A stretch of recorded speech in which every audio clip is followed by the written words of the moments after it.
तो आगे स्टूडेंट हमने कैलकुलेशन देखना है पोटेंशियल का, ओके। और कॉन्टिन्यूस चार्जेस की वजह से हम पोटेंशियल किसी पॉइंट पर कैसे कैलकुलेट करेंगे। तो डिस्क्रीट की वजह से मैं जानता हूँ तुम कर लोगे, अभी हमने क्वेश्चन भी देखा था। तो कैसे निकालना है डिस्क्रीट की वजह से, वो बहुत ईजी बात है। एक मैं हल्का सा तुम्हें बता देता हूँ। वैसे अभी हमने किया है कुछ भी नहीं है, ओके। तो जैसे अभी हमने देखा है, जैसे एक स्केयर है अपने पास इस तरह से, इसके ऊपर चार्जेस है Q1 है, ये Q2 है, ये Q3 है। इस पॉइंट पर सपोज पोटेंशियल निकालना है, ये वाला जो पॉइंट है इस कॉर्नर के ऊपर। तो करना क्या है, इसकी वजह से यहाँ पे पोटेंशियल लिख दो। तो स्केयर है, साइड मान लो A है, तो सपोज ये चार्ज नेगेटिव है, तो इसकी वजह से यहाँ पे पोटेंशियल कितना आ जाएगा। We know that V is equal to the K Q1 upon A। Q1 charge है ना, तो ये आ गया। इसकी वजह से उस पॉइंट पे पोटेंशियल हो जाएगा minus K Q2 divided by ये डिस्टेंस आ जाएगा। तो कितना आ गया, √2a। This distance we know this is equal to the √2a। और इसकी वजह से यहाँ पे पोटेंशियल, ठीक है। तो वो कितना आ गया, वो फिर चार्ज प्लस है, तो plus K Q2 divided by distance फिर a है। तो ये आ गया। तीनों को हमने ऐड किया है सारे चार्जेस की वजह से। इसकी वजह से निकाला ये, इसकी वजह से ये है, इसकी वजह से ये, और तीनों को ऐड कर दिया। ऐड ही करना है तो स्केलर है, कोई डायरेक्शन तो यहाँ पे बनानी ही नहीं है। जैसे इलेक्ट्रिक फील्ड की डायरेक्शन होती है तो वो तो कुछ होएगा नहीं, है ना, क्योंकि स्केलर है तो सिंपली ऐड हो जाएगा जैसे स्केलर नंबर होते हैं। तो इस पॉइंट पर इन चार्जेस की वजह से ये पोटेंशियल आ जाएगा। तो ये आंसर आ गया यहाँ पर, ठीक है। तो ये तो हो जाएगा, है ना। तो अभी हमने कॉन्टिन्यूस की वजह से देखना है। ये भी बहुत सिंपल है कॉन्टिन्यूस वाला। हमने इलेक्ट्रिक फील्ड के अंदर कॉन्टिन्यूस चार्ज की वजह से फील्ड निकाला था। सेम उन्हीं बॉडीज के लिए अब हम पोटेंशियल निकालेंगे। बल्कि ये इजी है क्योंकि पोटेंशियल की कोई डायरेक्शन नहीं होती, ठीक है। तो इसको निकालना इलेक्ट्रिक फील्ड की कैलकुलेशन से ज्यादा इजी रहेगा। तो हम स्टार्ट करते हैं कि इसको कैसे सॉल्व करेंगे। तो हम लिखेंगे कि potential due to continuous charges,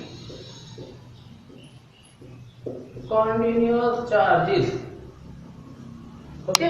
तो कॉन्टिन्यूस चार्जेस की वजह से, तो उसमें पहला जो हमारे पास एग्जांपल है ये है। तो पहला एग्जांपल अपने पास रॉड था वहां पर, तो पहले रॉड की वजह से निकाल देंगे, ठीक है। तो सारी कैलकुलेशन हम जो भी तीन बॉडीज होती हैं, तीन चार, उनकी वजह से फटाफट हम कर देंगे इसको, ठीक है, क्योंकि हमने पहले कर रखा है इस एक्सरसाइज को। तो जैसे सपोज यहाँ पर रॉड है इस तरह से, इस रॉड पे प्लस चार्ज है सेम, है ना। तो हमने क्या करना है, किसी इस पॉइंट के ऊपर क्या करेंगे, हम पोटेंशियल की वैल्यू निकालनी है। रॉड के ऊपर चार्ज Q है, रॉड की लेंथ L है, और ये पॉइंट है A डिस्टेंस के ऊपर। तो इस पॉइंट पे पोटेंशियल निकालना है, लेकिन फिर वही बात है कि पोटेंशियल तो हमें किसी पॉइंट चार्ज की वजह से पता है, कि फॉर्मूला Q/R है ना, हम जानते नहीं वो that is due to the point charge. तो हमें करना क्या पड़ेगा, इससे किसी x डिस्टेंस के ऊपर एक एलिमेंट लेना पड़ेगा जिसपे चार्ज d2 है, जिसकी विड्थ dx है, x डिस्टेंस के ऊपर पॉइंट चार्ज ले लिया। इसकी वजह से उसके ऊपर पोटेंशियल कितना होगा वो लिख दो। तो वो पोटेंशियल अपने पास dv होएगा, that is equal to the k it is dq divided by x। k2/r होता है, तो इससे डिस्टेंस वहां का कितना था x, k dq/x आ गया। तो ये पोटेंशियल आ गया। अब इसी को इंटीग्रेट करना है, इसको हम क्या कर देंगे, इंटीग्रेट कर देंगे। तो v कितना आ जाएगा, इंटीग्रेशन ऑफ dv, इधर इंटीग्रेशन किया और इधर k बाहर आ गया, अंदर क्या रह गया, d2 डिवाइडेड बाय x का इंटीग्रेशन, ओके। तो ये आ जाएगा। अब हमको करना क्या पड़ेगा, इंटीग्रेशन करने के लिए dq को x की टर्म में क्या करना पड़ेगा, चेंज। तो वो कैसे चेंज होएगा, वी नो, हम जानते हैं, हमने वहां भी लिखा था कि l लेंथ के ऊपर कितना चार्ज है, l लेंथ के ऊपर, ये l लेंथ ही, इसके ऊपर q चार्ज है।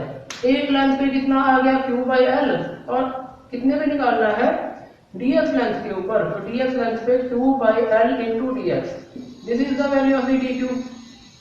तो इसकी वैल्यू यहाँ पर दो, तो जो पोटेंशियल आ जाएगा वो आ जाएगा k d2 की जगह पर आ जाएगा Q/L into dx divided by x value का इसका इंटीग्रेशन, ठीक है।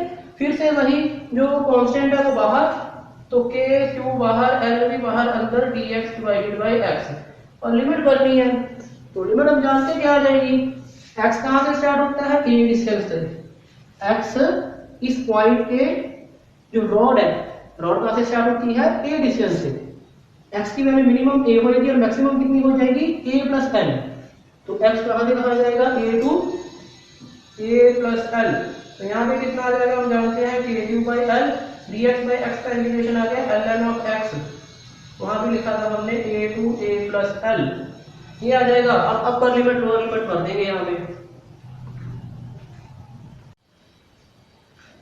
और upper limit and lower limit डालते ये है अपने पास ये आंसर आ जाएगा के क्यू बाई एल तो है ही L N of A plus L minus L N of A, ये अपर लिमिट लोअर लिमिट डालने के बाद फिर हम जानते हैं इसकी प्रॉपर्टी, तुम्हें पता है दिस इज वैल्यू पोटेंशियल, तो वो प्रॉपर्टी हम लगा देंगे जो लॉ की होती है property, it is f by n a plus n divided by ए।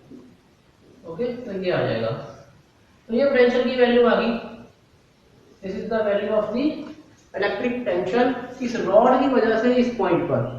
ठीक है, तो ये आ जाएगा। इसको कुछ नाम देना चाहो तो दे लो, कुछ पॉइंट पी है ये। ठीक है, तो इसकी वजह से, इस रॉड की वजह से पी पॉइंट पर जो फील्ड पोटेंशियल की वैल्यू है दैट इज दिस वन। ठीक है, तो इसको याद तो नहीं रखना, ये जो मेथड हमने किया है इसको थोड़ा सा दिमाग में रखना है, तो ये आना चाहिए करना, तो ये हो जाएगा आंसर। आगे है अपने पास सेकंड फुल रिंग और half, full ring and half ring. Half ring in दोनों का ना हम एक साथ ही देख लेंगे कि क्या अंतर आएगा। ओके, तो बड़ा सिंपल सी बात है, फुल रिंग का अगर हम देखें तो फुल रिंग इस तरह से है, एक पूरी रिंग है जिसके ऊपर हमारे पास चार्ज कितना है क्यू। हमने सेंटर पर, इस रिंग के सेंटर पर पोटेंशियल निकालना है कि इलेक्ट्रिक पोटेंशियल कितना होगा। ठीक है, क्योंकि चार्ज है ना इस रिंग के ऊपर, तो चार्ज की वजह से पोटेंशियल होगा। जैसे चार्ज की वजह से फील्ड होती है, तो फील्ड का स्केलर इफेक्ट पोटेंशियल होता है, फील्ड का वेक्टर इफेक्ट इलेक्ट्रिक फील्ड होता है। ठीक है, तो अब इस चार्ज का हमें स्केलर इफेक्ट निकालना है, तो दैट इज पोटेंशियल। इस पॉइंट पर पोटेंशियल कितना होगा, तो पोटेंशियल निकल आएगा। हमें करना क्या है, जैसे कहीं पर भी हमने क्या कर लिया, एलिमेंट ले लिया जिसके ऊपर चार्ज कितना है dq, dq इस एलिमेंट के ऊपर चार्ज है एंड इसका डिस्टेंस यहाँ से कितना है r है। देखिए दो बातें तो पता होनी चाहिए, चार्ज है डिस्टेंस, तो उस चार्ज की वजह से जो पोटेंशियल होएगा वो हम लिख सकते हैं that is k dq upon r। इसके अंदर डिस्टेंस आ रहा है तो k dq बाई r आ गया। तो पोटेंशियल निकाल लिया हमने उस पॉइंट चार्ज की वजह से, इसी को इंटीग्रेट कर देंगे, इंटीग्रेट कर देंगे तो इंटीग्रेट dv का तो वही लिख देना है v। ओके, तो टोटल पोटेंशियल मतलब v हो गया, बाहर आ गया k, r भी बाहर आ जाएगा, अंदर dq आ गया। k r दोनों कांस्टेंट है, k भी कूलम कांस्टेंट होता है, r भी यहाँ पर डिस्टेंस है वो कांस्टेंट है, r तो कहीं जाएगा नहीं, r तो रेडियस है ना इसका रिंग का, तो वो कांस्टेंट वैल्यू है, चाहे कहीं पर भी चार्ज होता है, ये q dq चार्ज है चाहे यहाँ मान लेता, तो वो तो सर्कमफ्रेंस के ऊपर है रिंग के, तो इसकी वैल्यू तो चेंज नहीं होनी आ रही, तो वो तो वही रहेगा, बाहर आ गया। और dq का इंटीग्रेशन क्या आ जाएगा, dq का इंटीग्रेशन ये छोटे से चार्ज का इंटीग्रेशन मतलब टोटल चार्ज, तो टोटल चार्ज रिंग के ऊपर तो q है, तो बस वर्क की वैल्यू और आंसर निकाल दिया, तो आंसर आ गया kq डिवाइडेड बाय r। तो ये आ गया पोटेंशियल। इस फुल रिंग की वजह से सेंटर पर कितना पोटेंशियल होगा, तो हमें वैसे भी समझ आ ही रहा था कितना ही आंसर आना था, क्योंकि हमें पता है ना q चार्ज, ये q चार्ज है वो सेंटर से सेम डिस्टेंस पे है, सेंटर से r डिस्टेंस पे है, तो किसी चार्ज का अगर डिस्टेंस r हो किसी पॉइंट से, तो उसकी वजह से पोटेंशियल kq बाई r तो होता है, तो ये अपने पास आंसर आ गया। ओके, तो मान लो हाफ रिंग भी होती, अगर सपोज फुल की जगह पर हाफ होती, तो इसमें अगर मैं पहले एक बात बताऊं कि देखो फील्ड जीरो आ रही थी, इलेक्ट्रिक फील्ड कितनी आ रही थी सेंटर पर जीरो। ओके, पोटेंशियल नहीं जीरो आएगा, फील्ड इसलिए जीरो आ रही थी क्योंकि उसकी डायरेक्शन होती है वो सारी कैंसिल आउट हो रही थी हर चार्ज की, जैसे यहाँ पे चार्ज माना उसके सिमेट्रिकल है कि यहाँ भी चार्ज होगा, तो उन दोनों की वजह से फील्ड अपोजिट होएगी तो कैंसिल आउट हो जाएगी, तो इस वजह से सारे चार्जेस की वजह से फील्ड सेंटर पर कैंसिल हो गया, आंसर जीरो आ रहा था, पोटेंशियल ही जीरो आएगा, पोटेंशियल की वैल्यू आ जाएगी kq बाई r। तो अब अगर मान लो हाफ रिंग हम देखें, तो हाफ रिंग के अंदर तो ये पोटेंशियल की वैल्यू भी सेम आनी है, क्योंकि फिर से वही बात है, मान लो q चार्ज है इसके ऊपर और रेडियस इस रिंग का है r। ठीक है, तो ये जो q चार्ज है ये इस सेंटर से सेम डिस्टेंस पर है, सारा सर्कमफ्रेंस के ऊपर ही तो है, तो अगर सारा सेम डिस्टेंस के ऊपर है तो सारे की वजह से पोटेंशियल कितना आना है, यही आना है जो लिखा है kq बाई r। अभी हमने इसको कैलकुलेट किया। इसी तरह अगर तुम d2 लेकर कैलकुलेट भी करोगे तो d2 की वजह से कितना लिख दोगे, यही वैल्यू लिख दोगे। फिर उसको इंटीग्रेट करेंगे तो d2 का इंटीग्रेशन फिर से q आ जाना है, तो आंसर सेम आ जाना है। अगर q भी चार्ज सेम है, हाफ रिंग के ऊपर भी उतना ही चार्ज है जितना फुल पे था, तो आंसर भी सेम आ गया, तो kq/r आंसर आ जाएगा। ओके, तो हाफ रिंग के ऊपर पोटेंशियल इतना आ जाना है। तो ये सिंपल से इस तरह से निकाल देंगे इसको। आगे अपने पास फिर से तीसरे फुल रिंग है, फुल रिंग है। ओके, इसी की वजह से हमने पोटेंशियल निकालना है। लेकिन इस बार वही बात है कि रिंग पहले ऐसे पड़ी थी पिछले केस में, अब रिंग ऐसे पड़ी हुई है। ठीक है, जैसे हमने इलेक्ट्रिक फील्ड में भी निकाला था ना, इलेक्ट्रिक फील्ड में ऐसे रिंग पड़ी है, इसकी वजह से किसी पॉइंट पर फील्ड निकालनी थी, इलेक्ट्रिक फील्ड। अब हमने मतलब पोटेंशियल फील्ड निकालना है। ओके, मतलब पोटेंशियल निकालना है। तो जैसे रेडियस r है इस रिंग का, तो हम फटाफट से कर देते हैं, बहुत इजी है, उस वाले से इजी है बहुत ज्यादा, क्योंकि इसकी डायरेक्शन नहीं ना होती, इसमें ये फायदा है पोटेंशियल के अंदर। ठीक है, बस इसका स्केलर है तो उसी को हम इंटीग्रेट करके आंसर निकाल देंगे। तो यहाँ पर x डिस्टेंस के ऊपर, ठीक है, पॉइंट है कोई, उस पॉइंट पे हमने पोटेंशियल निकालना है। तो हम करेंगे क्या, इस पर यहाँ पर एक एलिमेंट ले लेते हैं d2 जिसके ऊपर चार्ज है। ठीक है, तो इस चार्ज से इस पॉइंट का डिस्टेंस है, दूसरी बात ये पता होनी चाहिए। तो ये डिस्टेंस हम जानते हैं, this distance will be equal to the r² + x² का अंडर रूट, पाइथागोरस लगा दिया। ओके, और उसके बाद हम जो पोटेंशियल लिखेंगे dv, उस चार्ज की वजह से हो जाएगा k dq divided bye r होता है, तो r यहाँ पे आ गया r² + x² का अंडर रूट, है ना। इसकी वजह से इस पॉइंट के ऊपर पोटेंशियल हमने निकाल लिया। उसके बाद इसको कर देंगे इंटीग्रेट, इंटीग्रेट कर देना है। इंटीग्रेट dv का इंटीग्रेशन क्या आ जाएगा v, और इधर k बाहर आ गया इंटीग्रेशन साइड से, k कांस्टेंट है। एंड जो ये वाला डिस्टेंस है ना r एंड x, फिर से वही बात आई, कांस्टेंट है, वहां पर भी हमने इस बात को डिस्कस किया था। x भी डिस्टेंस क्या है इस रिंग के सेंटर से उस पॉइंट का, तो ये पॉइंट तो कहीं जाने वाला थोड़ी ना है, ये तो यही रहेगा, फिक्स है, तो ये चेंज नहीं होना। तो इसका यहाँ से डिस्टेंस भी चेंज होना, रेडियस r तो रेडियस है, वो तो वैसे ही चेंज होगा। तो अपने पास वैल्यू क्या आ जाएगी, r² + x², एक कांस्टेंट होएगा अंडर रूट, ये वाली वैल्यू, बाहर अंदर आ जाएगा dq का इंटीग्रेशन। ओके, देखो कोई भी इसकी डायरेक्शन नहीं होती पोटेंशियल की, तो एकदम से कोई डायरेक्शन बनाने की जरूरत ही नहीं है, पहले उस चार्ज की वजह से निकाला, फिर उसको इंटीग्रेट कर दिया पूरे की वजह से निकालने के लिए। तो इसका क्या आ जाएगा जवाब, पूरे पे चार्ज मान लो q है, पूरी रिंग पे चार्ज कितना है q, तो dq तो इसके ऊपर छोटा सा एलिमेंट था, इंटीग्रेशन करने का मतलब उसको जोड़ देना, तो पूरा कितना हो जाएगा, dq का इंटीग्रेशन q हो जाएगा, तो आंसर कितना आ गया, kq divided by r² + x² का अंडर रूट, ये आ गया जवाब। ओके, तो इसकी वजह से इस पॉइंट के ऊपर कितना पोटेंशियल होगा, ये हमने जो दी थी वैल्यू निकाली है, इसको याद भी रखना है। ठीक है, अब याद रखना है, ये इंपॉर्टेंट है। ठीक है, स्कूल में तो नहीं पूछते वैसे, लेकिन वैसे इसको दिमाग में याद रखना है, क्योंकि अगले बार आप जो केस करेंगे ना वो इसी से तो होएगा। अगला डिस्क होता है ना, वहां पर भी हमने ऐसे किया था, डिस्क को हमने रिंग मान के किया था ना, तो अब फिर से वैसे ही करना है, इसको दिमाग में रखना। अगला जो केस है चौथा अपने पास, वो डिस्क है। ठीक है, डिस्क की वजह से निकालना है, तो सेम जैसे पिछली वाले केस में निकाला था।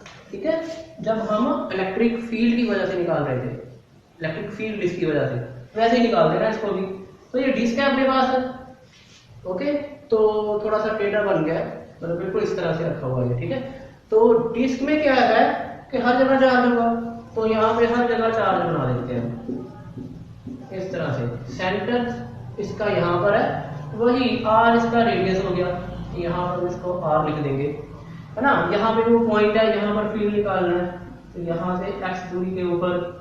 तो हमें करना क्या है, हम जानते हैं कि ये डिस्क कैसे बना होगा, बहुत सारी रिंग से बना होगा, और रिंग की वजह से जो पोटेंशियल होता है उसका हमें फॉर्मूला भी पता है, तो हम उसी को यूज कर देंगे।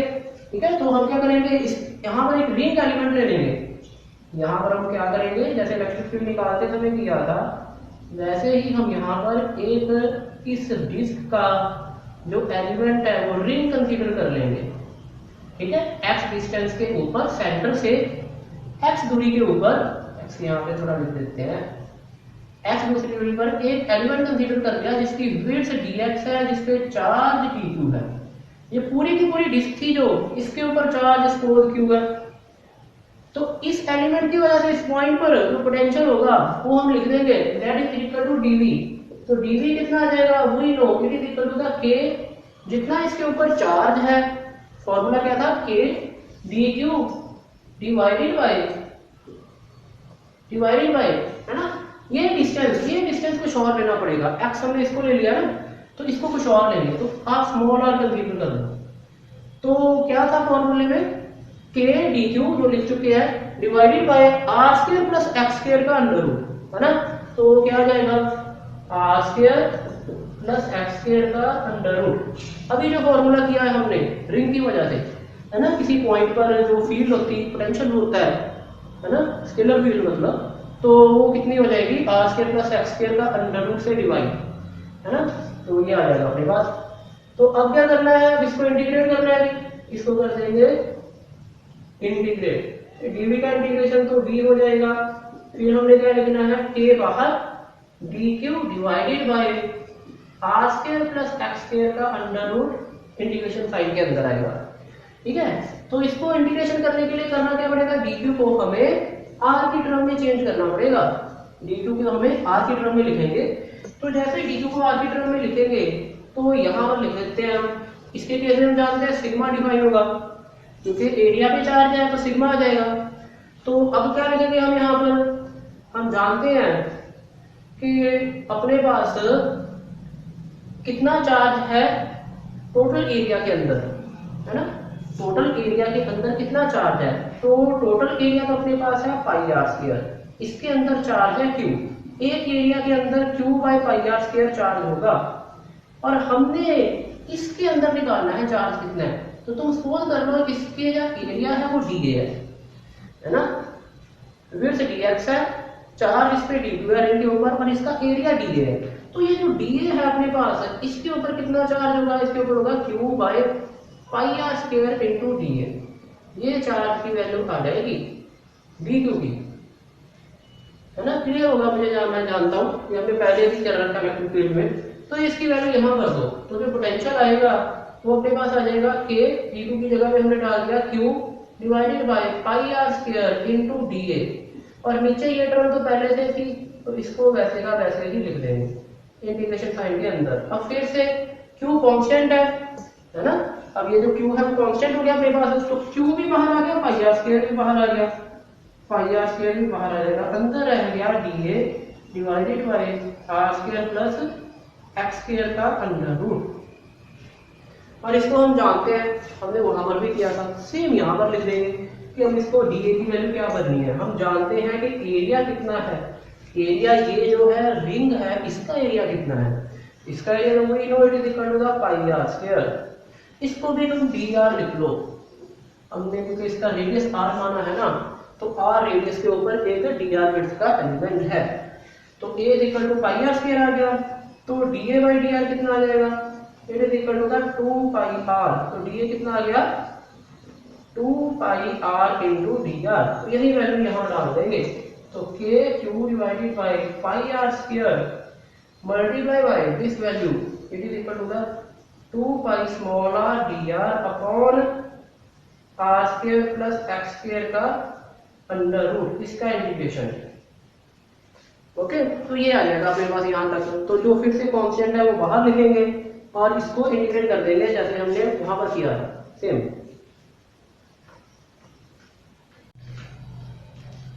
इसको आगे सॉल्व करें यहाँ पर, तो ये k Q divided by pi are square तो ऐसे लिख देंगे, और 2 पाई भी बाहर आ जाएगा, 2 पाई भी अपने पास बाहर आ जाएगा, यहाँ से अंदर आ जाएगा r d r divided by r square plus x square का अंडर रूट, ऐसे। अब हमने इसको इंटीग्रेशन करना है, तो हम जानते हैं कैसे करेंगे, इसकी वैल्यू हम क्या कर देंगे, कोई नंबर सब्स्टिट्यूट कर देंगे, इसको बोला सब्स्टिट्यूशन मेथड, ये तुम्हें आएगा प्लस 2 में, बहुत काफी आएगा ये सब कुछ मैथ के अंदर। तो ये यहाँ पर हम इसको u डाल देते हैं, कुछ भी डाल दो, जैसे हम चलो u डाल देते हैं इसको एक्स स्क्वायर, ओके, इसकी वैल्यू को हमने u रख दिया। फिर हम आर डी आर निकाल सकते हैं, यहाँ से मैं लिख सकता हूँ कि d u by D r it is equal to the 2r, क्योंकि x तो कांस्टेंट है, इसका डेरिवेटिव तो 0 होने वाला है, प्लस 0, तो लिखने की जरूरत नहीं है, तो 2r आ गया।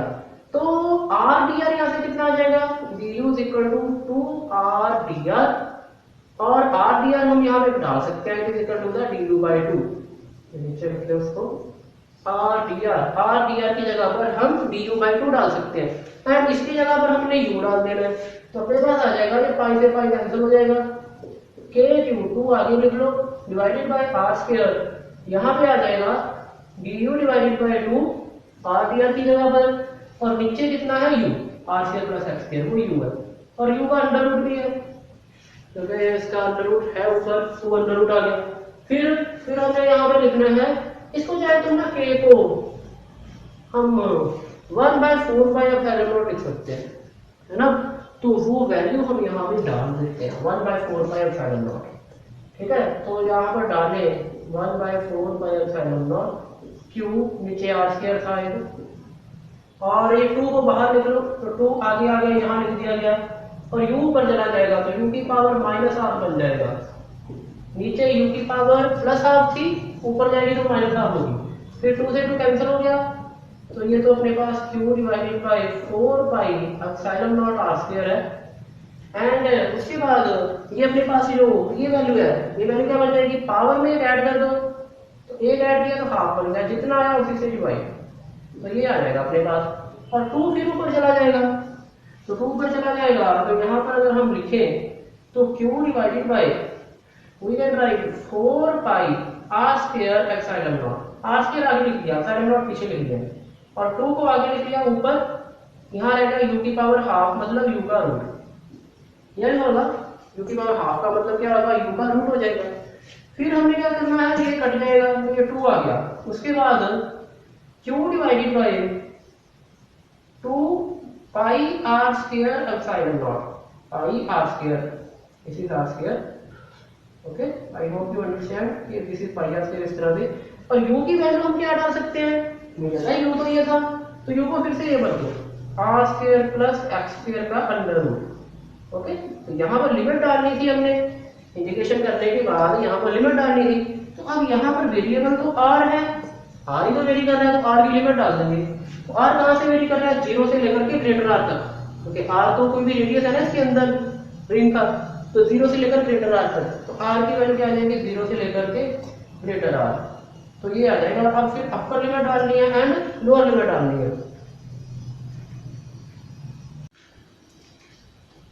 तो इसमें हम अपर एंड लोअर लिमिट डाल देते हैं, यहाँ पे लिख देते हैं q divided by 2 pi r square epsilon not, पहले अपर लिमिट डाली तो कितना आ गया, r square plus x square का अंडर रूट, फिर माइनस लोअर लिमिट डाली, r की जगह पे 0 डाल देंगे तो x स्क्वायर आ जाएगा माइनस x स्क्वायर का अंडर रूट, ये आ जाएगी अपने पास वैल्यू। फिर ये जो q by pi r square है, ये हम जानते हैं क्या हो जाएगा, q by pi r square sigma होगा, चार्ज क्वाड्रेंट एरिया, इसका एरिया कितना है, डिस्क का, पूरी डिस्क का एरिया तो पाई r स्क्वायर था, चार्ज q था, तो q by pi r square की जगह पर हम क्या लिख देंगे, सिग्मा, तो अपने पास यहाँ पे आ गया सिग्मा बाय 2 एप्सिलॉन नॉट, और ये वैल्यू कितनी आ गई, r square plus x square under root minus इसका रूट कट गया, x बच गया यहाँ पे, ये आ गया पोटेंशियल v, ओके। तो ये अपने पास v पोटेंशियल आ जाएगा इस डिस्क की वजह से, इस पॉइंट के ऊपर जो इस डिस्क के x दूरी के ऊपर है, तो ये रिजल्ट भी याद रखना है, ये इंपॉर्टेंट है, इसको याद रखना, तो इसको भी दिमाग में याद रखेंगे, तो ये हो जाएगा इस तरह से, ओके।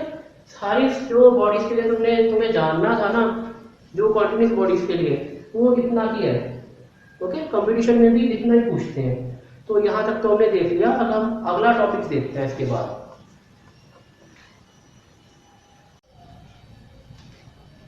आगे हमने देखना है रिलेशनशिप बिटवीन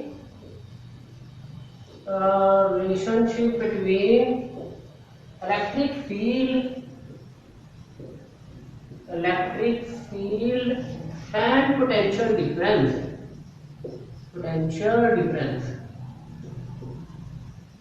इनके बीच में क्या रिलेशन होता है, ये बहुत इंपॉर्टेंट है, बहुत इंपॉर्टेंट बात है, ओके। ये अंडरस्टैंड करने के लिए ना इस चैप्टर को, ये भी बहुत एक की पॉइंट है समझ लो इस चैप्टर का। तो हम रिलेशन निकालना है हमने, हम जानते हैं कि कैसे निकाल पाएंगे, हम जानते हैं कि जो भी वर्क डन होता है, अगर हम इसको इस तरह से लिखें, एक्सटर्नल फोर्स की वजह से जो भी वर्क डन होता है वो सिस्टम में पोटेंशियल एनर्जी के चेंज में चला जाता है। That is equal to the change in the potential energy of the system, and this is also equal to the minus of work done by electric force. हम ये जानते हैं, ये वैल्यू आ जाएगी, ये work done by electric force की negative के इक्वल भी होगा। एक्सटर्नल वर्क डन किसके इक्वल होता है? Minus of work done by electric force ही तो होता है। जो हमने पीछे पोटेंशियल जब हमने स्टार्ट किया था इस चैप्टर के अंदर, तो जब हम पोटेंशियल निकाल रहे थे किसी पॉइंट के ऊपर, तो दो फोर्सेस लगा रहे थे हम। तो जैसे यहाँ पर मैं दोबारा थोड़ा बता देता हूँ, यहाँ पर एक पॉजिटिव चार्ज है, एक फोर्स हमने इधर लगाई थी इस चार्ज को इधर लाने के लिए, क्यू चार्ज है स्मॉल क्यू, इस चार्ज को इधर लेके आने के लिए एक फोर्स लगा रहे थे हम, जिसको हम एक्सटर्नल फोर्स बोल रहे थे। और एक फोर्स ये वाला चार्ज इस पे इधर लगा रहा था, जिसको हम इलेक्ट्रिक फोर्स बोलेंगे।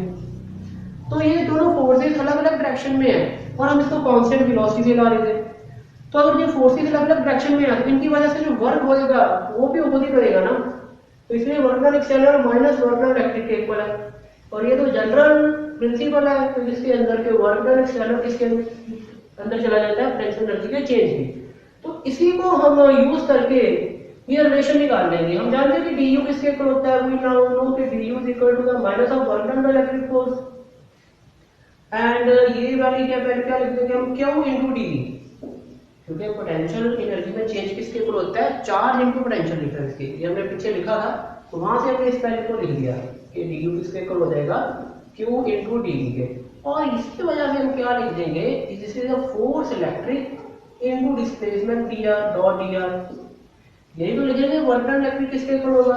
वर्क डन जो इलेक्ट्रिक होगा, वो जो फोर्स होगी electric dot dr, f dot dr तो वर्क डन होता है। तो ये हमने इसकी वैल्यू डाल दी वर्क डन इलेक्ट्रिक की। फिर उसके बाद इस जो फोर्स इलेक्ट्रिक का इसकी भी वैल्यू डाल दो। ये तो q dv तो ऐसे ही आ जाएगा। फोर्स इलेक्ट्रिक की वैल्यू हम क्या डाल देंगे? इलेक्ट्रिक फोर्स किसके इक्वल होगा? This is equal to charge into electric field की। इलेक्ट्रिक फोर्स इसके इक्वल होगा। ये जो चार्ज इसमें फोर्स लगा रहा है वो इलेक्ट्रिक फील्ड के कारण तो है, तो उसकी वैल्यू क्या आ जाएगी? इसका चार्ज q इनटू जितनी इसकी वजह से इस पॉइंट पर फील्ड थी। q इनटू ई तो होता है फोर्स का फॉर्मूला, तो q ही आ गया। इसकी जगह पे हमने क्या लिखा? q इनटू ई डॉट dr ऐसे ही है। तो फील्ड वेक्टर होता है, तो इलेक्ट्रिक फील्ड वेक्टर है, तो उसके ऊपर एरो डाल दिया हमने, ये आ गया। अभी q से q चला जाएगा, दोनों साइड q है तो कैंसिल हो गया। फिर आ जाएगा हमारा dv is equal to the minus of e dot dr। यहां तक आ गया अपने पास। अब इसको हम इंटीग्रेट कर देंगे, तो इसको जैसे इंटीग्रेट कर देंगे तो हम क्या लिख देंगे? इंटीग्रेट, तो हम लिख देंगे v is equal to integration of dv and it is equal to the minus of the e dot dr का इंटीग्रेशन। इस तरह से माइनस साइन बाहर, तो अपने पास कितना निकल आएगा? Minus of E dot dr का इंटीग्रेशन। ये आ जाएगा अपने पास result. This is the potential difference, इसको हम यहाँ पे लिख लेते हैं। This is potential difference, okay. And ये जो वैल्यू है, this is electric field, this is the electric field. तो ये दोनों चीजें आ गई अपने पास। हम कह रहे थे पहले कि फील्ड का ही वेक्टर इफेक्ट होता है इलेक्ट्रिक फील्ड।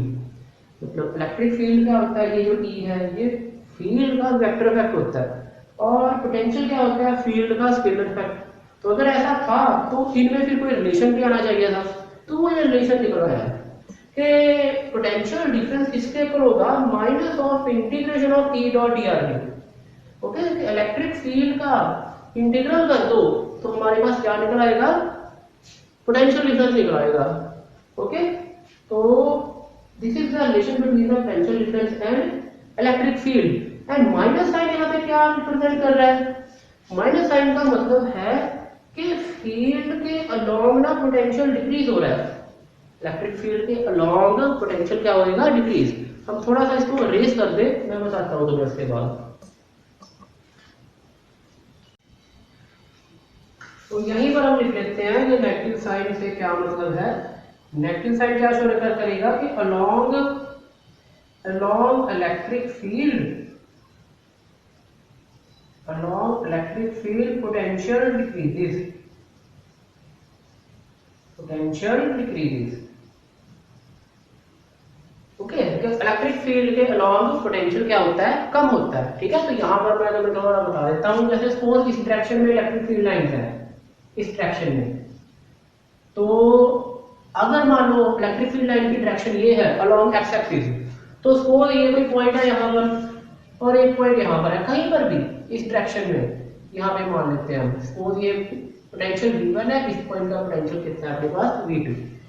ओके, तो ये बात पक्की होएगी कि जो V1 होगा वो बड़ा होगा V2 से। पोटेंशियल इस पॉइंट का इस पॉइंट से क्या होगा, ज्यादा होगा, क्योंकि इलेक्ट्रिक फील्ड के अलॉन्ग पोटेंशियल क्या होता है, कम होता है। तो ये वाला जो पॉइंट है वो इस पॉइंट के बाद है, मतलब इलेक्ट्रिक फील्ड की तरफ है ये वाला पॉइंट, है ना, अलॉन्ग इलेक्ट्रिक फील्ड के आगे, कहीं इस पॉइंट के आगे ये वाला पॉइंट, तो इसलिए पोटेंशियल यहाँ का क्या होगा, कम होगा यहाँ से। ओके, तो इलेक्ट्रिक फील्ड के अलॉन्ग पोटेंशियल हमेशा डिक्रीज करता है, और नेगेटिव साइन में यहाँ से भी समझ आ जाता है। ठीक है, और अगर मान लो जैसे हमने इलेक्ट्रिक फील्ड पता है, हमने पोटेंशियल डिफरेंस निकाल लिया कि इलेक्ट्रिक फील्ड का इंटीग्रल क्या होगा, पोटेंशियल डिफरेंस। इसी तरह अगर हमें पोटेंशियल पता हो तो हम फील्ड भी निकाल सकते हैं। तो फील्ड कैसे आ जाएगी, इसी का डेरिवेटिव कर देना है, D by D R. Potential difference का मतलब पोटेंशियल का डेरिवेटिव फील्ड आ जाएगा, है ना, क्योंकि इलेक्ट्रिक फील्ड का इंटीग्रेशन क्या था, पोटेंशियल। तो इंटीग्रेशन एंड डिफरेंशिएशन तो दोनों अलग अलग प्रोसेस है, मतलब ऑपोजिट है दोनों। तो इस वजह से इसका पोटेंशियल का डेरिवेटिव क्या आ जाएगा, फील्ड आ जाएगा अपने पास, इलेक्ट्रिक फील्ड। तो हम इसको इस तरह से लिख सकते हैं, जो इलेक्ट्रिक फील्ड ई होएगी that is equal to minus of, अब आर तो क्या है यहाँ पर, आर तो ये हमारे पास पोजीशन वेक्टर है, मतलब ये डिस्टेंस है, तो ये तो एक्स वाई जेड की टर्म में होगा। तो ये एक्स वाई जेड की टर्म में है, तो हम इसको कैसे लिखेंगे कि पहले हम एक्स के रिस्पेक्ट टू इसको डेरिवेटिव कर देंगे पोटेंशियल को आई कैप, फिर प्लस इसको वाई के रिस्पेक्ट टू जे कैप, और फिर इसको जेड के रिस्पेक्ट टू पार्शियल डेरिवेटिव करेंगे इस तरह से। तो ये अपने पास फील्ड निकल आएगा। अगर हमें पोटेंशियल पता है तो उससे फील्ड कैसे निकालना है, उसका पार्शियल डेरिवेटिव करके। ये साइन पार्शियल तुम्हें पहले भी शायद तुमने देखा होगा, इसका मतलब यही होता है कि जब हम x के रिस्पेक्ट टू करेंगे v को डेरिवेटिव, तो बाकी टर्म क्या लेनी है, कांस्टेंट। इसी तरह y के साथ जब करेंगे तो x एंड z वाली टर्म क्या ले लेंगे, कांस्टेंट रखेंगे। तो ये आ जाएगा। हम दो सवाल करेंगे इस इन्हीं के बेस पे ना, उससे तुम्हें चीज क्लियर हो जाएगी। तो अभी हम देखते हैं। और ना हमारे पास ये रीजन है कोई, यहाँ पर इलेक्ट्रिक फील्ड दे रखी है हमें इस तरह से, x i cap plus y j cap. Okay, इस तरह से कोई रीजन के अंदर इलेक्ट्रिक फील्ड की ये हमें दे रखा है, इलेक्ट्रिक फील्ड के बारे में ये जानकारी दे रखी है कि इलेक्ट्रिक फील्ड कितना है, इलेक्ट्रिक फील्ड वेक्टर। हमने क्या बताना है, सपोज ये कोऑर्डिनेट है यहाँ पर, मतलब रीजन ये वाला था, एक्स एक्सिस हो गई वाई, इस रीजन के अंदर इलेक्ट्रिक फील्ड कितना है। तो हमने यहाँ पर कोई पॉइंट्स हैं, ठीक है, 1,2 और कोई पॉइंट है यहाँ पर 3,4 इस तरह से। तो इन दोनों पॉइंट्स पे क्या बताना है, हमने पोटेंशियल डिफरेंस बताना है। इन दोनों पॉइंट्स का पोटेंशियल डिफरेंस कितना होगा। ओके, तो इसमें कैसे बता देंगे हम, हमने अभी सीखा है कि पोटेंशियल डिफरेंस जो होता है वो इसके इक्वल होता है minus of E dot d R. तो जस्ट करना क्या है, वैल्यू डाल देनी है, ई की वैल्यू हमें पता है वो जो बता रखी है, वो ई की वैल्यू यहाँ डाल देंगे, x i cap plus y j cap. Okay, integration minus sine बाहर है, dot d r, d r को हम ऐसे लिख देंगे d x i cap plus d y j cap. इस तरह से अपने पास इस तरह से लिखा जाएगा, क्योंकि आर वेक्टर हम जानते हैं कितना होता है। आर वेक्टर किसी का भी पोजीशन वेक्टर पॉइंट का हम ऐसे लिखते हैं, जैसे फील्ड लिखा हुआ है। इसका क्या कर देंगे हम, डी आर निकालना है, तो डी आर वेक्टर क्या आ जाएगा, D x i cap plus d y j cap. तो ये आ गया, इसको हमने यहाँ डाला है, इसकी वैल्यू डालने के बाद हम डॉट प्रोडक्ट करेंगे, आई डॉट आई वाली टर्म ने 1 बनना है, ठीक है, आई डॉट जे वाली तुम्हें पता है 0 बन जाएगी। तो फिर हमारे पास जो आंसर निकल के आ जाएगा, मैं लिख देता हूँ, d x plus y d y आ जाएगा। बाकी सारी टर्म क्या हो जाएंगी, कैंसिल हो जाएंगी, मतलब 0 आ जाएंगी वो, ठीक है। उसके बाद इसका आंसर कितना आएगा, मतलब इसका इंटीग्रेशन का मतलब क्या है कि तुमने x dx का भी इंटीग्रेशन करना है, फिर माइनस साइन अंदर मल्टीप्लाई होगा, इंटीग्रेशन भी, एंड y dy का भी इंटीग्रेशन करना है। और लिमिट क्या बढ़ी जाएगी, लिमिट बढ़ी जाएगी, x की वैल्यू 1 से 3 जा रही है और y की 2 से 4। तो x की वैल्यू 1 से 3 डाल देंगे, y की वैल्यू 2 से 4। ओके, तो ये आ जाएगा अपने पास इन दोनों पॉइंट का पोटेंशियल डिफरेंस। तो ये कितना आंसर आ गया, माइनस से कॉमन ले लेंगे, तो x²/2 लिमिट क्या डाल देंगे 1 से 3। चलो एक बार माइनस लिख लेते हैं, यहाँ भी लिख लेते हैं, y²/2 और 2 to 4। तो ये आंसर आ जाएगा, ये निकल आएगा। माइनस अब कॉमन ले लो एंड 2 भी कॉमन ले लो, पहले 3 डालेंगे तो 9 बन जाएगा, फिर 1 डालेंगे लोअर लिमिट, या तो प्लस आ जाएगा क्योंकि माइनस को कॉमन निकल लिया बाहर हमने। उसके बाद y पहले 4 लिखा जाएगा, तो 4² आ गया 16, फिर -4 आ जाएगा, 2 × 2 4, तो ये आ जाएगा अपने पास। तो इसको जैसे सॉल्व करेंगे, ये 8 हो गया और ये अपने पास 12 हो गया। आंसर कितना आ गया, -10। ये 20/2 10 हो जाएगा, तो -10 आ गया।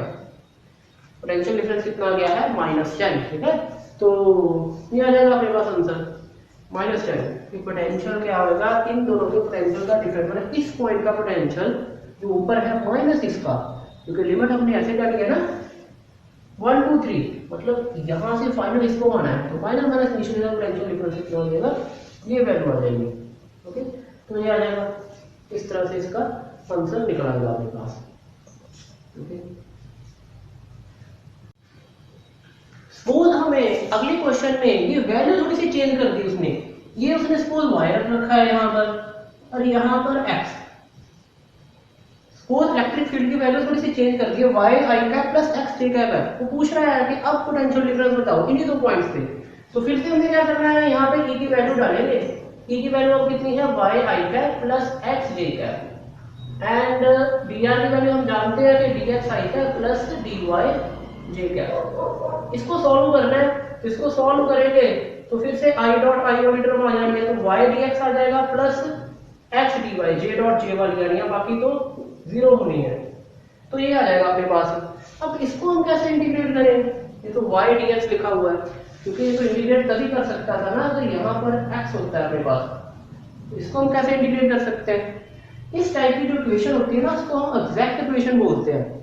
ओके, इस टाइप की इक्वेशन को जैसे ये लिख रखा है, एग्जैक्ट इसलिए बोलते हैं क्योंकि मैं इसको किसी d ऑफ समथिंग में लिख सकता हूँ इस इक्वेशन को।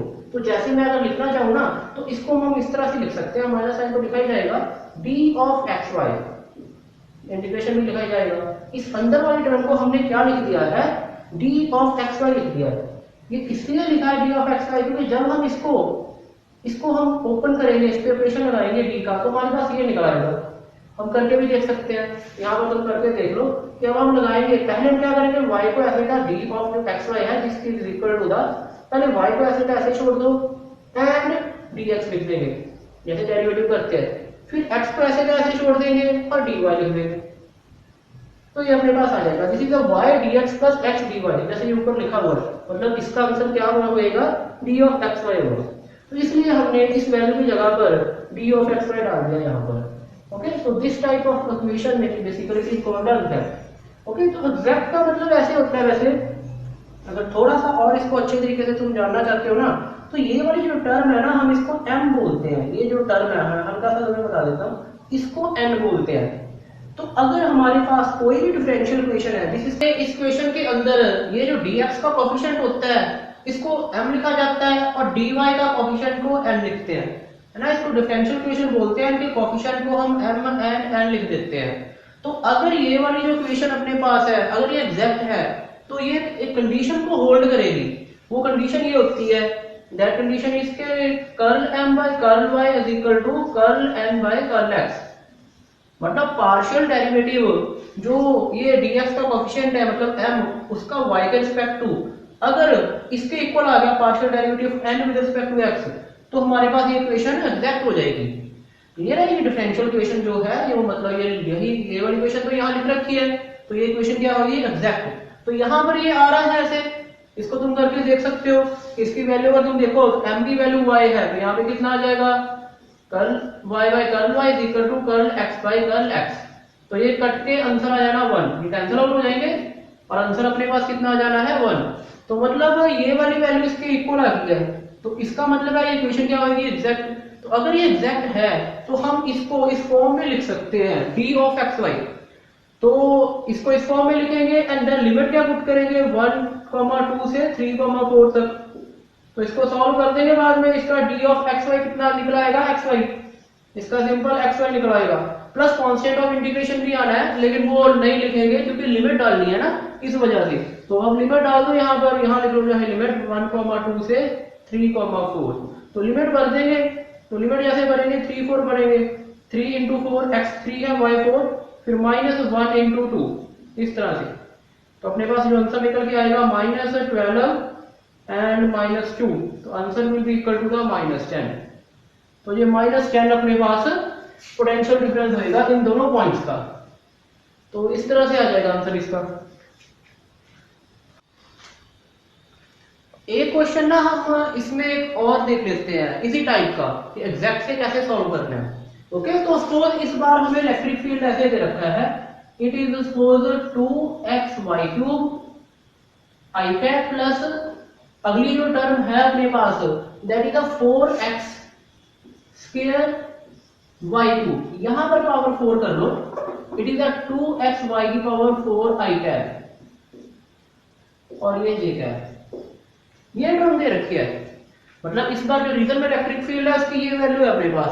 तो हमने फिर से इन दोनों पॉइंट्स का, पॉइंट कुछ भी हो सकते हैं, हम वैसे सेम लेके चलो चल लेते हैं, है ना, उससे तो बस लिमिट ही भरनी है उसके अंदर। तो अगर चेंज हुए तो हमें क्या करना है, अभी फिर से हमें पोटेंशियल डिफरेंस निकालना है। तो v स्क्वायर इक्वल होता है तो e की वैल्यू डालेंगे, तो e की वैल्यू कितनी आ जाएगी, वो आएगी 2xy⁴ i cap plus 4x² y³ j cap, ये आ जाएगी डॉट dr की वैल्यू फिर से वही लिखेंगे dx i cap plus dy j cap, ये आ जाएगा अपने पास।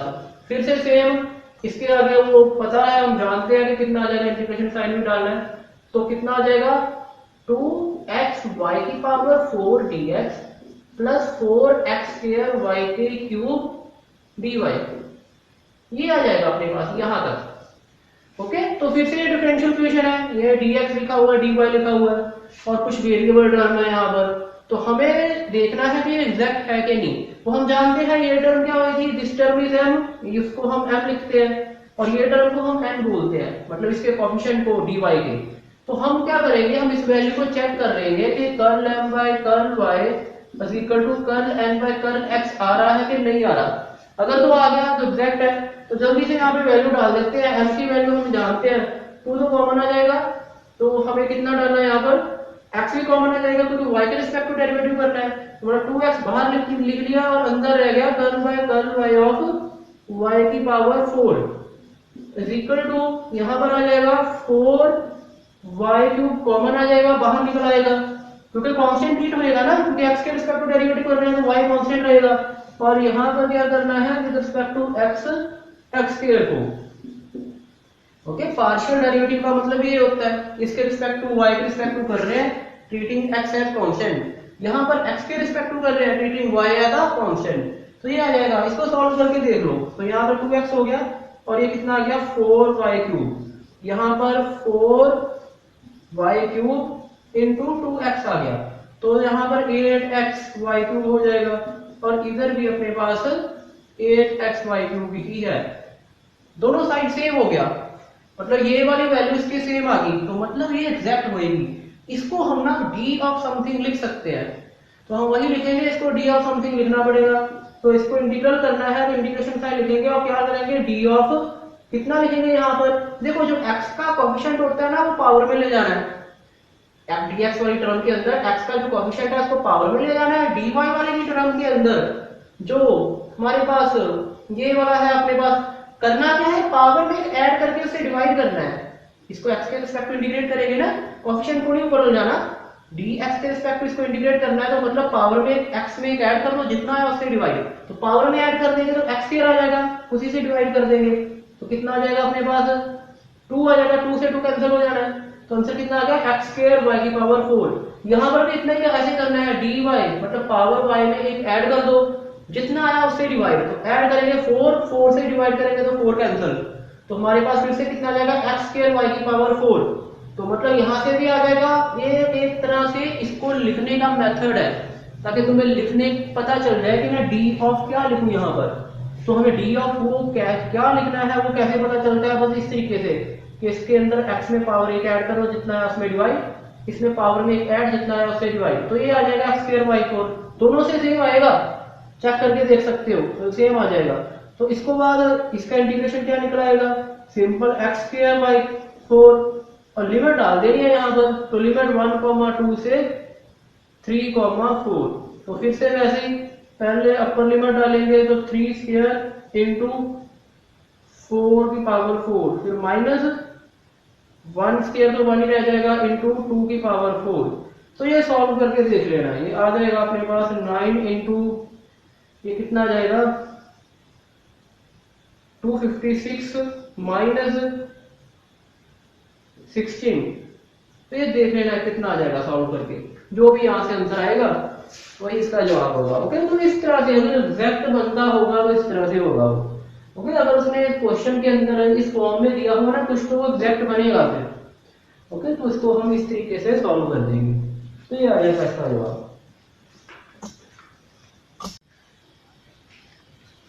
तो आगे स्टूडेंट हमें ना पोटेंशियल दे रखा है और हमने इलेक्ट्रिक फील्ड निकालना है। पहले हमें फील्ड दे रखा था, पोटेंशियल निकाल रहे थे, अब पोटेंशियल की वैल्यू हमें पता है। ओके, तो हम कुछ वैल्यू मान लेते हैं सपोज पोटेंशियल की। तो V हमें पता है, सपोज कुछ इस तरह से दे रखा है x y square plus y cube z plus x y z square. कुछ इस तरह से पोटेंशियल की वैल्यू हमें दे रखी है और हमने यहाँ से इलेक्ट्रिक फील्ड निकालना है। पोटेंशियल तो स्केलर होता है, तो अगर स्केलर है तो उसके साथ आई जे के कुछ नहीं लिखा जाएगा। ओके, तो इस तरह से हमें कुछ वैल्यू दे रखी है, तो हम जानते हैं यहाँ से हम कैसे निकाल लेंगे। हमें पता है इलेक्ट्रिक फील्ड कैसे आएगी, इलेक्ट्रिक फील्ड इस रिलेशन से आ जाएगी कि E इक्वल टू होता है, अगर पोटेंशियल को डेरिवेटिव कर दे तो E आ जाएगा। हमने पहले भी लिखा था कि हम क्या करेंगे, पार्शियल डेरिवेटिव x के साथ कर देंगे V को, फिर V को क्या कर देंगे y के साथ डेरिवेटिव कर देंगे, फिर V को z के साथ कर देंगे। इस तरह से ये आ जाएगा अपने पास। ओके, पहले सिर्फ विद रिस्पेक्ट टू x करना है, y एंड z को कांस्टेंट मानते हुए, जहां भी y z टर्म आ रही है।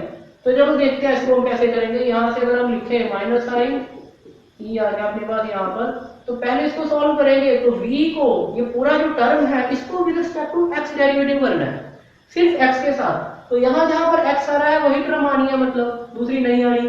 तो ये x आ रहा है तो ये टर्म आएगी, तो सिर्फ y स्क्वायर आएगा क्योंकि x का डेरिवेटिव तो 1 हो जाना है। यहाँ पर x तो है ही नहीं है तो इसका डेरिवेटिव 0, फिर प्लस का साइन आएगा और फिर से x का डेरिवेटिव 1, बाकी टर्म वैसे की कांस्टेंट ट्रीट होएगी तो y z स्क्वायर ऐसे कैसे लिखा जाएगा। ओके, तो ये वाली टर्म आ जाएगी हमारे पास इसको सॉल्व करने के बाद, और इसके साथ y कैप भी था तो y कैप लिख देंगे, फिर प्लस का साइन डालेंगे, फिर y के रिस्पेक्ट टू करना है सारे को, तो y के रिस्पेक्ट टू करेंगे तो यहाँ पर कितना आ जाएगा, x कांस्टेंट ट्रीट होएगा तो x को ऐसे कैसे लिखा जाएगा, 2y आ जाएगा। तो y स्क्वायर का डेरिवेटिव क्या करेंगे तो 2y हो गया। फिर इसी को कर रहे हैं, फिर यहाँ पर z तो आ जाएगा वैसे का वैसे ही, और 3y स्क्वायर साथ में 3y स्क्वायर, फिर यहाँ से क्या आ जाएगा x z स्क्वायर आ जाएगा, क्योंकि y का डेरिवेटिव कर रहे हैं तो वो 1 हो गया तो x z स्क्वायर रह गया। तो ये टर्म है, ध्यान से ब्रैकेट यहाँ पर लगानी है, ध्यान से लगानी है, क्योंकि हमने ये लिखना है ना साथ में i कैप j कैप लिखना है, तो यहाँ पर अब j कैप लिखा जाएगा। तो ब्रैकेट का लगाते समय ध्यान रखना है, यहाँ पर ये ब्रैकेट आएगी, मतलब ये सारी टर्म हमारे पास जो निकल के आई है वो इसको सॉल्व करने के बाद आई है, तो ये आ जाएगी। इसके बाद इसको करेंगे तो अपने पास कितना आ जाएगा z के साथ, तो ये टर्म में तो कुछ नहीं आना क्योंकि z है ही नहीं। यहाँ से y क्यूब आएगा और यहाँ से 2xyz, यहाँ से y क्यूब आ गया इस वाली टर्म से, और अगली से 2xyz, फिर यहाँ पे ब्रैकेट लगेगी और k कैप आ जाएगा। इस तरह से ये आ जाएगी अपने पास टर्म, मतलब है पोटेंशियल दे रखा था, वहां से फील्ड इतना निकल के आ जाएगा। ओके, तो उसने कोई पॉइंट भी दे रखा होगा कि फाइंड द पोटेंशियल, जैसे एट पॉइंट उसने कुछ अगर लिख दिया, find v electric field at point 2, 4, 5, इस पॉइंट पर फील्ड निकालना है हमें। ओके, इलेक्ट्रिक फील्ड निकालना है E, इस पॉइंट पर इलेक्ट्रिक फील्ड तो ये हमने फील्ड निकाला किसी भी जनरल पॉइंट पर। यस, ये पॉइंट्स जो है वो यहाँ पर एक्स वाई, यहाँ पर जो वैल्यू है वो भर देनी है। x2 है, y4 एंड z कितना है 5। तो यहाँ यहाँ पर भरनी है, x है वहां पर 2 डाल दो, y की जगह पर 4, जहां जहां x y z है तो आंसर आ जाएगा अपने पास। ओके, तो आई कैप जे कैप के कैप कैसे लिखने हैं, तो फील्ड आ जाएगी, फील्ड इज द वेक्टर, तो आई कैप जे कैप के कैप तो आना ही था। तो इस तरह से इसका आंसर निकल आएगा। ओके, सिंपल है।